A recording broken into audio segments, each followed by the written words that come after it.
sont en rémission complète, je pense que ça vaut le coup de faire le test quand même de diminuer. Et pour le coup, celui que j'arrête en premier, après longtemps, c'est Paquenil. Après, je dirais qu'en matière d'activité physique sportive, il n'y a pas de contre-indication, que ce soit mécanique ou inflammatoire.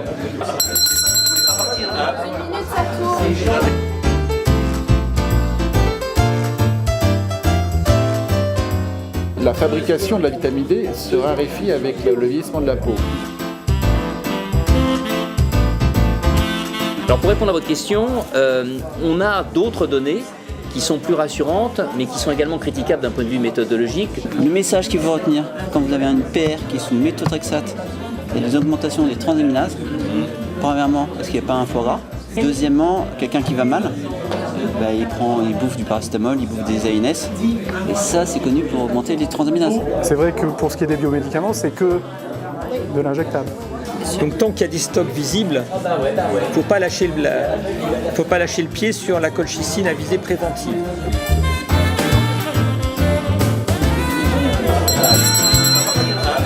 Les recommandations de l'EULAR, c'est si il y a une place pour le métaux dans les études, c'est en induction. L'idée c'est est-ce qu'il faut évaluer la capacité physique avant pour orienter vers un sport ou vers un autre. Donc ils les évaluent un petit peu, puis ensuite ils les orientent vers des activités qui sont des fois des activités très douces. En fait, les sodas sucrés sont riches en fructose et leur font faire des crises de goût de plus en plus.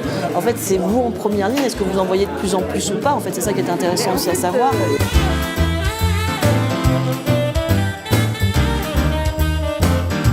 Voilà, j'ai une patiente que j'ai vue cette semaine qui a la polyarthrite rhumatoïde. Vous me faites un plaisir fou. C'est un des sujets que je préfère et je vais vous raconter plein d'histoires. Donc elle a probablement une perte osseuse. Donc elle, c'est pareil, moi je lui ferai 12 mois de forstéo et j'arrête tout.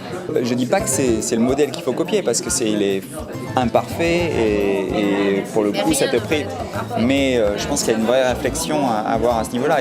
Donc c'est vraiment le prototype de polyarthrite qui va faire potentiellement ou qui peut faire potentiellement ce type de complications. Alors ce qui est important à comprendre, c'est à mon avis, c'est que l'activité physique, c'est pas seulement le sport. Ça c'est la première chose à dire aux patients. Alors je trouve ce système de speed dating très intéressant puisque par définition on ne sait pas les questions qui vont nous être posées. Certaines des questions en fonction de l'actualité reviennent je dirais d'un groupe à l'autre, mais c'est toujours également un petit peu différent avec des questions nouvelles et donc pour nous c'est quelque chose d'enrichissant et d'agréable comme type d'exercice. C'est très intéressant avec des ateliers très interactifs. Je pense que c'est une des meilleures façons d'interagir. Ça change des ateliers qu'on a habituellement où il n'y a qu'un seul interlocuteur et on ne peut pas poser nos questions. Là, on a eu des vraies réponses. C'était vraiment très positif. C'est parfait, à refaire. Le meilleur atelier, c'était le speed dating. Je crois que je ne me suis pas trompée d'atelier. Ce n'était pas l'amour est dans le pré, mais pour le speed dating, c'était parfait. L'amour est à la rhumatologie. Ça nous a permis de discuter certains cas pratiques, personnels qu'on avait et qui nous posaient problème et dont on a pu échanger avec les orateurs. Et donc ça a un effet bénéfique certain pour notre pratique. Effectivement, c'est très original. Parce que ça nous a permis de communiquer, de mettre à plat pas mal d'idées et surtout de discuter des cas cliniques qui est une très très bonne opportunité pour nous.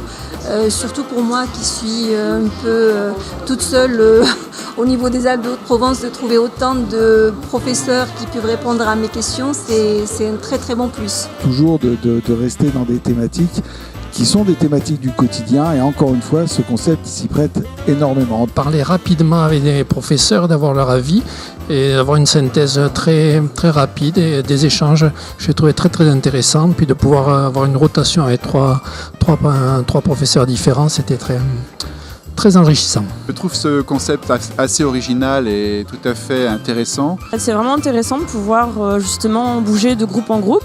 Tout en étant un petit peu désarçonnante parce qu'elles correspondent à des événements de la vraie vie et on n'a pas toujours la bonne réponse, en tout cas au plan scientifique. Donc ça nous a permis de partager les points de vue et d'aboutir comme ça à des consensus un peu sauvages et néanmoins très intéressants. Plutôt quelque chose d'agréable, de très vivant, je pense, et pour les participants et pour ceux qui étaient pressés par les questions. Alors Speed Dating KOL, une manifestation originale qui nécessite une préparation en amont, la chance de magnifiques cas cliniques commentés à renouveler pour le CRU 2019.